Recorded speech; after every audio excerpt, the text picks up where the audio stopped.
എല്ലാവർക്കും നമസ്കാരം. അങ്ങനെ നമ്മൾ തിരിച്ച് വീടെത്തി.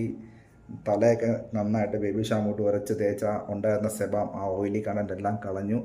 ഇപ്പം നമ്മുടെ ഹെഡിൻ്റെ സ്കാൽപ്പിൻ്റെ കണ്ടീഷൻ ഇതാണ്. എനിക്ക് കാണാമോ എന്നെനിക്ക് അറിയില്ല. ഇതാണ് കണ്ടീഷൻ. അതിപ്പോൾ ഇന്നലെ മെനിങ്ങാന്നും തല കുളിക്കാൻ പറ്റില്ല. അപ്പോൾ ഇന്ന് തല കുളിച്ചപ്പോൾ ഭയങ്കര ആശ്വാസം. പിന്നെ കൊത്ര ഇത് നോക്കിയേ, ഇതാണ് നമ്മുടെ മുടിയെടുത്ത ഭാഗം താടിയുടെ വലുതായിട്ട് അതിനുണ്ടാകും. ഇടയ്ക്കിടയ്ക്ക് ഗ്യാപ്പ് ഇട്ടെടുത്തേക്കുന്നുണ്ട് തന്നെ. എനിക്കങ്ങനെ ഒരു വലിയ ഡിഫറൻസ് ഫീൽ ചെയ്യണ്ട. ഇങ്ങനെ നിൽക്കുമ്പോഴും എനിക്കുള്ള മുടിയുള്ളൊരു ഫീൽ തന്നെയാണ്. അപ്പോൾ ഇതാണ് നമ്മുടെ താടിയുടെ കണ്ടീഷൻ, ഇതാണ് നമ്മുടെ ഹെഡിൻ്റെ കണ്ടീഷൻ. ഇനി എൻ്റെ ഡോണർ ഏരിയ ഇന്നലെ ഒരാൾ പറഞ്ഞ് ബാക്ക് സൈഡ് കാണിക്കുക. ബാക്ക് സൈഡ് കാണിക്കുക കേട്ടോ. ആണോ? ഇതാ ബാക്ക് സൈഡ്, ഇതാണ് സൈഡ് ഏരിയ. അപ്പോൾ അത്രേ ഉള്ളൂ. എന്നാൽ എല്ലാവർക്കും again tata, bye bye, see U.